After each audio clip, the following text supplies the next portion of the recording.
welcome to the vlog. So this is gonna be a vlog of all what's been going on in the life of the Bonifacios in the past few weeks, especially after like that whole diagnosis and stuff. Medyo nahirapan ako mag-produce ng content after ko magkaroon ng series of medical checkups. I just wasn't so well. I'm kind of like back, I guess. I have new energy to do a vlog like this, and I hope whatever I come up with for this episode will be helpful to you guys too.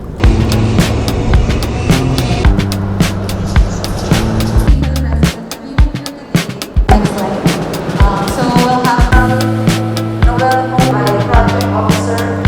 Ayan guys, this is Christine. If naaalala nyo, siya yung aking kasama sa breastfeeding mom, yung mga breastfeeding dresses ko. Christine is the one who collabed with me for this.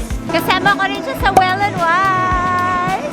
So magbebenta kami this Christmas. Alright guys, I'm back in the car. The briefing is not yet over. Medyo mahaba pa, but I kind of like have to go home. I am going to be a part of Noel Bazaar this year. Look at this! I'm gonna be an exhibitor! So I've had some experience. Nag-uukay ako sa bazaar. Like yung mga old stuff ko na maganda pa, binibenta ko, ganyan. I kind of like enjoy selling because I get to interact with people who actually support products that I make or that I have. Gumawa na rin ako ng mga paper products, and that's when I get to meet people who are drawn to my kind of products. If you guys are going to be free, or if you're like looking for a bazaar to go to, our first run is going to be in Okada, but then we also have in Filinvest, another one in World Trade, and then again in Filinvest. I'm super excited! Not only for me to sell and to make money, pero syempre ako rin yung just the whole feel of like ikot-ikot ka sa bazaar, ganyan, kakain-kain ka doon, ganyan. Kasi ganyan yung mga type kong bagay sa buhay. So anyway, I'm so hungry. So, uwi na kami.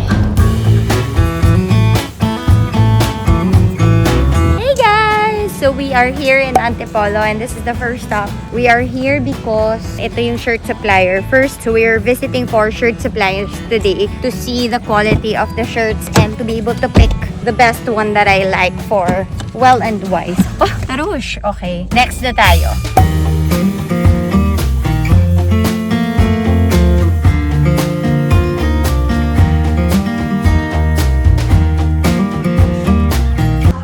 This is our third place for like sourcing a supplier. Marami na akong natutunan so far. Pagkatapos ito, kakain na kami ng aming lunch.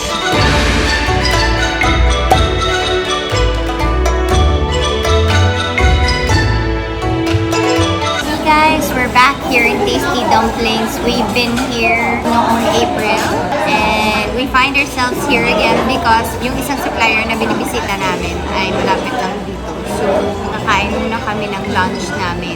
First meal of the day.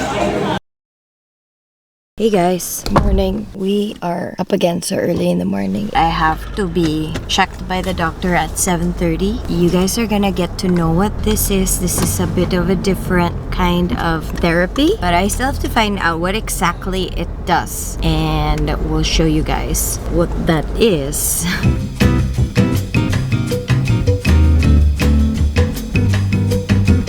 Hey guys, so I am inside one of the chambers here in Asian Hyperbaric here in Mandaluyong, and it's gonna be my first time to try. Meron tong naitutulong sa health natin. So this is like one of those unconventional therapies that you would hear about, at least now, no? I don't think it's that common. So it's quite novel to put this on the vlog and for you guys to see. You can't bring in your own phone, no electronics inside, so that's why I'm already taking videos of it bago kami mag-start ng process. And this is a bigger chamber that holds like up to 12 people, I think. Para siyang eroplano. At meron naman daw screens para kung let's say gusto mong manood daw ng Netflix, pwede daw dyan. Ito pala yung parang mask.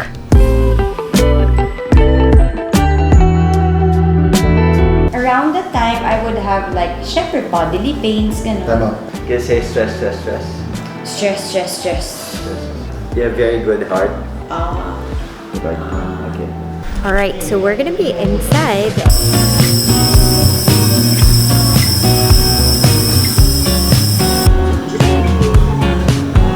guys, this is the oximeter. It's currently at 100, and before going in the chamber, I was 98.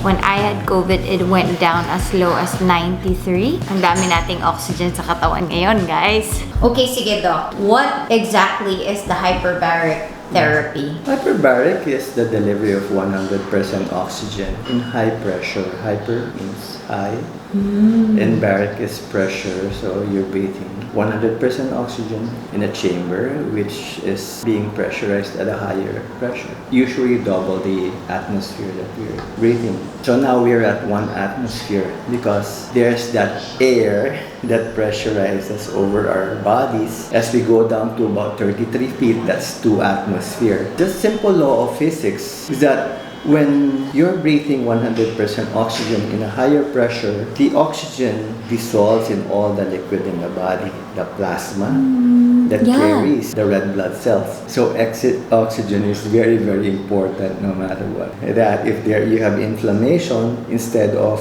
enhancing more inflammation, it reduces the inflammation. That's anti-inflammatory. And then there's antibacterial, because your white blood cells are more active. They kill the bacteria, they kill the viruses. Okay. Thank you so much. Okay. That is all I needed to know. Thank If you you, want to Rica. add anything more? Yeah, to all your millions of listeners, No. we'd like to invite you to Asian Hyperbaric. Ang sarap dito. Nakangiti si Rica. Thank you, Rica. Thank you so Yeah, much. love you, man.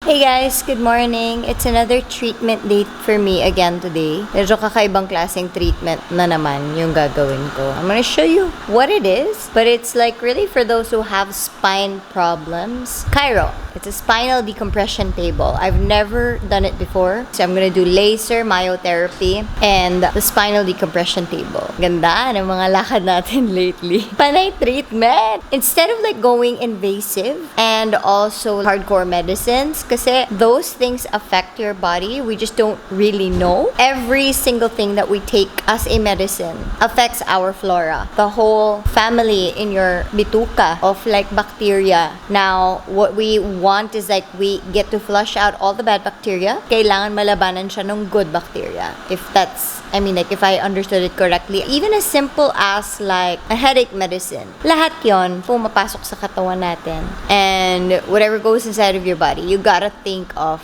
what happens after. Where does it stay in my body? And how do I efficiently take it out? I'm gonna go prepare. And again, I'll take you guys with me. Something different for today. Are you ready? This is today's mode of transportation. Kasi late na kami. Ready? Okay.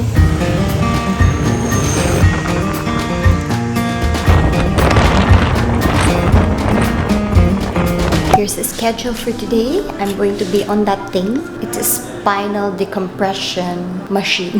We're gonna try today and see how it pans out. Kasi mga ilang beses ko rin to gagawin. Hindi lang siya one time.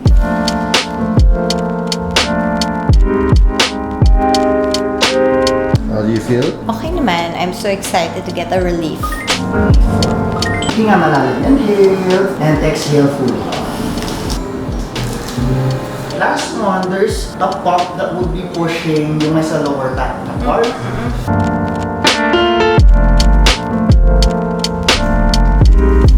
Alright guys, I've already begun with the myotherapy.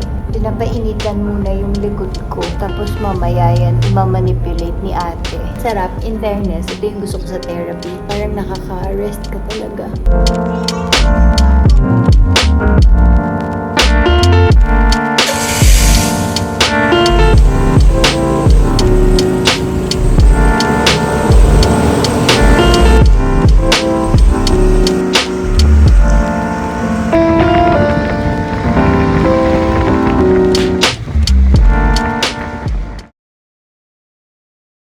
Hello po. Very naman ako. My eyes are open to the fact that I'm not okay. Siguro recently lang talaga sobrang taas po nung nung anxiety ko. Parang nagigising ako sa gitna ng gabi na hindi na ako makatulog ulit kasi may papasok na isang thought. Hey guys, it's been such a long day. I had a lot of meetings. Super crunch time na kasi wala pa yung mga products ko. Dapat by this point, proofing na lang kami pero delay upon delay upon delay. So, kulang ang 24 hours sa isang araw para tapusin ang mga bagay-bagay. Plus the fact that I have to do a lot to facilitate my healing. So, my rehab, my therapy. I have contacted a counselor to also talk about the recent surge of anxiety in me. And I'm going to be attending like a week's worth of a healing program. It's like when you're sick and they say, okay, you have a cough. Okay, what do I do next? I know I have a cough. I just wanted to figure out if you thought that this was a cough that needed to be treated, or do I just let it pass? Today, like, just having that meeting with her, perfect timing kasi bukas na yung start nung 5-day healing program. Alright, naubusan ako ng baterya. At napansin nyo ba? Nakahiga na naman ako. Kasi gusto ko na lang mag-relax. Alright, I had counseling earlier and she really made a lot of sense when she said that healing is for life and that it's like having a lot of bubog in yourself. Na yung bubog na yon, may natanggal kang isa, hindi ibig sabihin natanggal mo na lahat. So, medyo lifetime process yung iniisa-isa mong tanggalin lahat ng mga bubog sa katawan mo. Yun, medyo nakakapagod lang siya na parang after our talk, I was kind of feeling, okay, so what's next? And like, it's so tiring to have like baggage in your heart, but you can't help it. It really happens. And there are seasons where you are like highly triggered by things.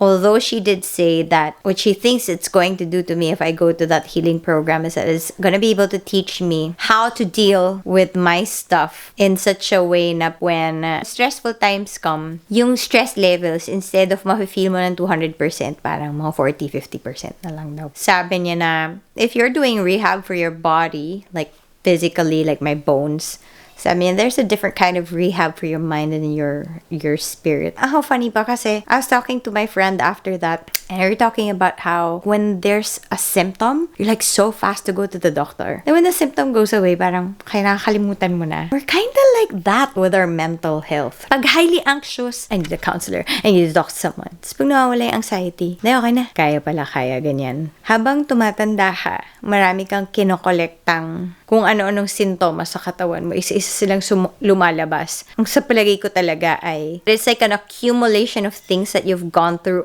over the years. Am I correct? Am I making sense? Oo nga, no? Bakit nga ba hindi natin pagbigyan ng panahon na mapacheck up tayo sa mga doktor ng ating mga puso't isipan? It's really good for us because my counselor and I were like talking about how this becomes psychosomatic, that when you are so stressed, you actually release stress hormones, and those stress hormones do something to your body in the sense na nagkakasakit ka talaga. Okay, fine. Huwag mo i-mind yung sama ng loob mo. Huwag mo i-mind yung mental health mo. Later on, hindi mo pagpansin dyan sa mental health mo, mamaya physical health mo na yung tinitira. Yun lang, paalala ko lang sa inyo na i-mind nyo talaga yung mental health nyo kasi nga it will turn into physical health problems if we don't treat it right away, and that's more expensive. Matuto na kayo sa akin. Mas mura magpa-counseling. So, magpa-counseling na kayo. Yun lang yung gusto ko sabihin. Anyway, we're gonna go and we're gonna leave tonight, as a part of like my self-care practice. Also because it's Renilda's birthday. Let us go to the mall and have dessert. Ano? What did you say? I think water. A day in the life of Renilda.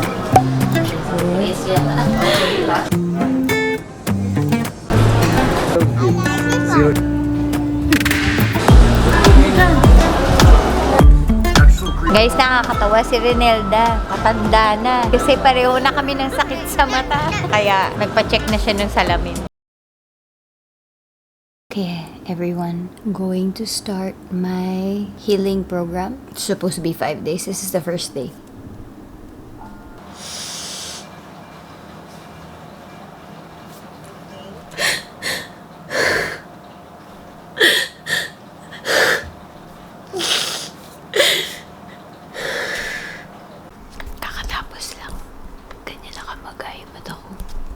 Kwento some other time.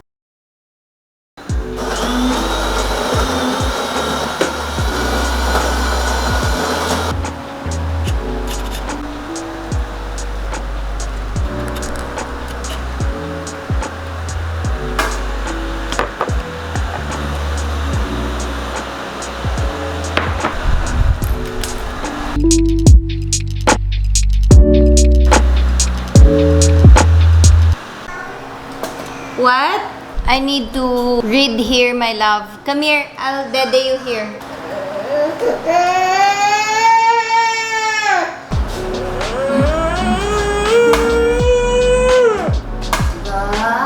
So funny, you did not wear your nappy. That means you can be in briefs now.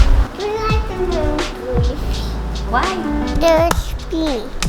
That's why you need to pee in the toilet na. Right? Eh? To just wear your briefs so you have a cover. What? But that's not yet. What? The only more nappies. No more nappies na. Go. Wow! Mano is able to do it himself. Wow. So funny. You slept without a nappy. It's better if you stand. Because it's hard to do it when you're lying down. I can stand. Go and try and standing again. Nice. Yeah, oh, there.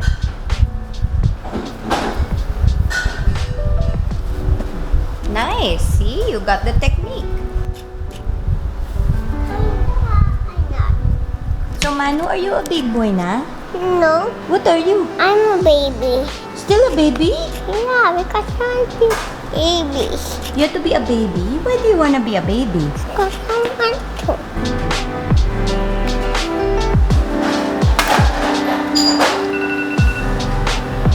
Hey guys! It's going to be a very super busy day for us because Saturdays are like packed with all sorts of things. You know how weekends are? I'm gonna take you guys with me. I'm gonna show you the beamer method. Yung beamer kasi, ano yan? Yan yung equipment that kind of like mimics what we call earthing or grounding. Yung parang tumatapa kayo sa lupa for how many minutes in a day. I don't really know the science behind it, pero parang merong balance na nangyayari sa loob ng katawan mo with your energy, your electricity. Diba we're electric beings nga? I think the effect is that it promotes good blood flow. I have a spinal issue, so my discs are not okay. And this is the reason why I had like peeing problems, persistent backache that won't go away, and also like a radiating pain on my left leg. Causes for that is a lot of things put together. It's like all the impact on my body that led my spine to just say, ayoko na. Pagod na akong kagahin ka. The funny thing is like before that happened to me, I was already pursuing healing because I just miscarried. And so immediately after knowing that, you know, this pregnancy won't pursue, my next thing on my mind was like, how do I detox? Kasi ang dami kong ininom na gamot, ang daming nangyayari sa katawan ko na parang I really need to flush out the toxins and start my way back into the normal state, diba? Doon ko nalaman na meron pa pala akong ibang issues sa katawan. And a part of what triggered all of that was also the miscarriage, you know? I mean, like, it's all connected. So I think what I'm really learning right now in this season of my life is that we are designed to be interconnected in a big way and a small way. Macro, micro. Micro would be like within ourselves, it's like all integrated. Not, you know, one part is really connected to another, which is why when this part fails, you're kind of like wondering maybe the cause is another part. That's how I understand it, at least. Nai-introduce din ako sa mga iba-ibang methods of healing. I am a believer of don't drink medicines as much as you can, like hold off. Every medicine that treats a symptom is only treating a symptom. It's not really giving you an overall cure. So the most conservative way possible, I feel, is like also the safest, and lalo na early on in life when you're not naman so old pa, kasi feeling ko na pa-preserve mo pa yung sarili mo at kaya mo pa talaga mag-conservative route. And so that is what I took first. 41 pa lang naman ako. As you've seen in the video, I've tried all of these 6 different sorts of stuff. Simulan natin dun sa HBOT, the Hyperbaric Oxygen Therapy. So, si Dr. Jojo, binigyan niya ako nitong book na to. When you're submerged in like water, so I used to dive, we have a very different susceptibility to all the stuff around us, including like whatever's in the atmosphere. The more na may oxygen na pumupunta sa isang wound, mas mabilis siya mag-heal. So, kaya ako mabilis na napaniwalaan yung H-bot kasi nga, oo, naintindihan ko na ang oxygen ay crucial sa ating healing. Medyo costly din siya, pero pag iniisip ko rin, sabi ko nga sa asawa ko, alam mo, pangarap ko to, isang araw, sobrang okay na tayo sa pera, tapos matanda na tayo, tapos ganito lang yung mga ginagawa natin sa buhay, tumitherapy tayo together. But yeah, that's as far as H-bot is concerned. Now, I've also taken you guys with me to that chiropractic services. Parang siyang upuan, di ba? Parang siyang dental chair. But what that does is that it pulls you in a way that I feel like is not humanly possible. Kasi parang hirap mong hatakin ng ganon. Pag hinahatak ka kasing ganon, tapos binibigyan ng oras, bumabalik yung fluids dun sa mga discs, which treats my disc problem. Pinaka gusto ko yung machine. The chiro is okay. I think I still have to find the best chiro for me, like yung mismong adjustment ng chiropractor. Then they also did laser on me. So, a friend of mine said that if you have like laser services, sana level 4. Kasi kung hindi daw level 4, wala rin. Baliwala. I don't know why she said that, but laser, I don't quite know what that does, but I just tried it. I also tried their myotherapy. Okay naman. But I also get from Massage Manila, they have a myofascial release. Ito yung opinion ko dyan. Kailangan talaga natin ng outside of us na help when it comes to releasing our bodies. Kasi nga, it's hard naman to do it on your own. Di ba?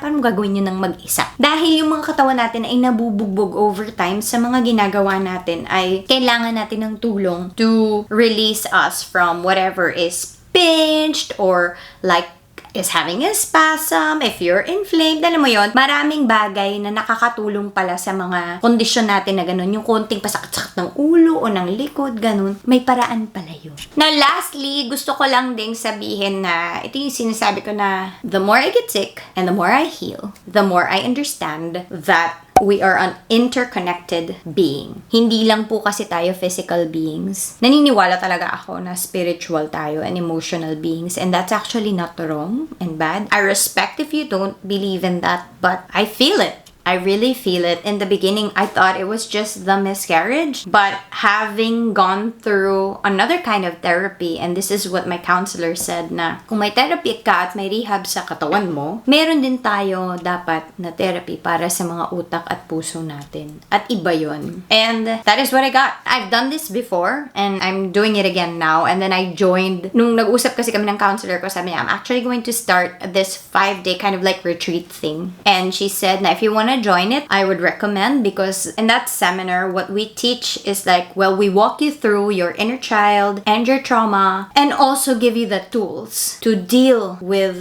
whatever that primary trauma is that keeps appearing in your life in like different stages. Kasi ang nangyayari pala sa atin is mayroon tayong primary trauma. At tuwing merong nakakapagpaalala sa atin ng similar sa experience na yun, yun yung tinatawag natin na trigger. At pag nati-trigger tayo, doon na nagwawala yung pagkatao natin. Hindi ko alam if I'm just really reading into it, but studies naman really say that whatever you feel inside, if it's not expressed outside, will just be manifested in your body. And I think a part of like why I have spinal issues and all is not so much na, you know, I'm just weak or I'm just sick and all that. It's really a heart thing. I think I have issues. It's me.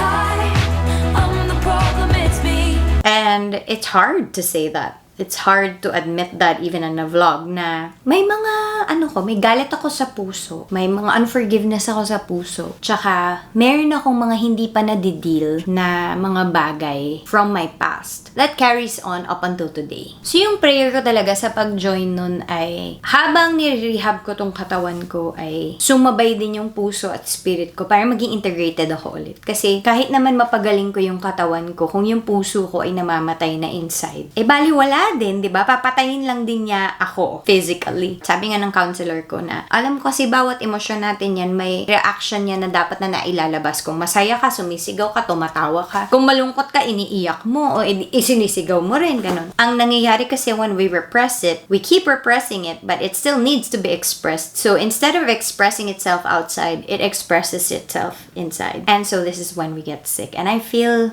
talaga na somehow connected yun sa akin. Kasi I mean, ang dami ko rin pinagdaanan this year. I lost my sister in April, and then I lost a baby in July, and we lost the elections in May.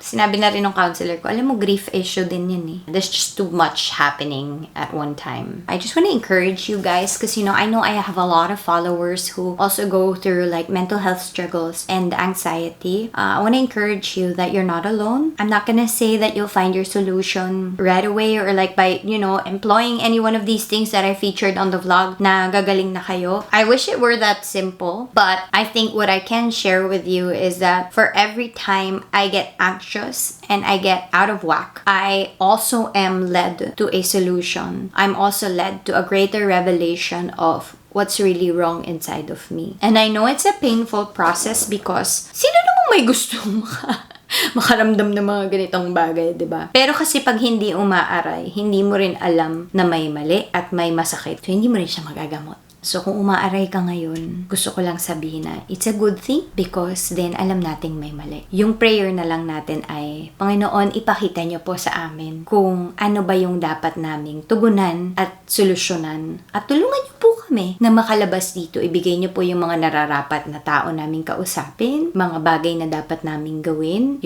God gives wisdom without finding fault if we ask for it. Yun yung sinasabi ng Biblia. So, ask natin yung wisdom niya. Lord, ano po yung wisdom niyo sa pagkakataong ito? Alright guys, I need to go na kasi ang dami-dami ko pang gagawin for today. I need to pin down my samples, check my footages, prepare for the vlog tomorrow, and also at the same time go out of the house because meron nga akong beamer therapy later, which is what I'm going to show you as well. But thanks for watching, and if you want more vlogs like this, please comment in the comment section below. Turn on your notification bell, and I shall see you next week. Subscribe na kayo if not yet kayo nakasubscribe. Bye-bye! Alright guys, we are done with the beamer therapy. So the one who does this to us is Tita Suzanne. She just offered it nung nalaman niya na may spine thing ako. Pakikwento mo ako na nag-epekto sa'yo. At first, nothing. And we thought it was like, okay, maybe it's psychosomatic. Alam mo yan, like it's just in your mind, but you don't really feel anything. So, you were teasing me pa. Diba? You were saying, ikaw talaga gusto mo pang bumili. Then, 2 nights later, on the 3rd day after, we talked and I said, sweetheart, I've been sleeping really deeply. And the way I know I've been sleeping really deeply is my dreams have been like so vivid. It's like if before they're hazy, alam mo yung mga dati, hindi mo makuha yung signal.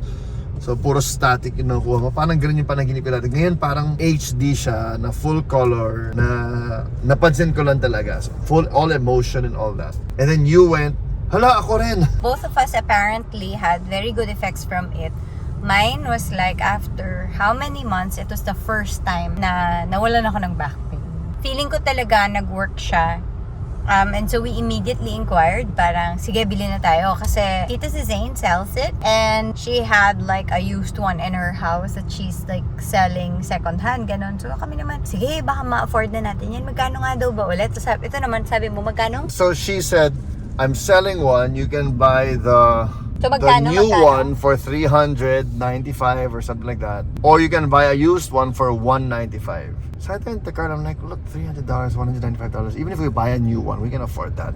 If it really is this good. I mean, nawala yung pain mo and all that. Game na kami. Ano ba naman ang $195? And then, tinanong mo, magkano nga ba talaga? Ayun nga. So a new one is 300 plus 1,000 pesos. And I used one. Kaya naman pala si Tita Suzanne, never niya kami binentahan. Sabi niya, just come here as Sabi often as you want. I'll treat you for free. Treat you for free. Tapos, Kasi parang, yeah, ay, but parang, if it's worth it, we'd sure, like to why buy. not naman, Parang ganyan. Yung pala, we're talking about the hundreds of thousands. Hindi. So anyway guys, thank you for watching. Kung gusto niyo mag-donate para sa sarili naming beamer machine, just message us and we'll tell you our account details. But seriously, if you wanna buy it for yourself, yeah, we'll give you her contact info. We can connect you with Tita Suzanne. Bye, we're on our way home. And I'll see you again next week.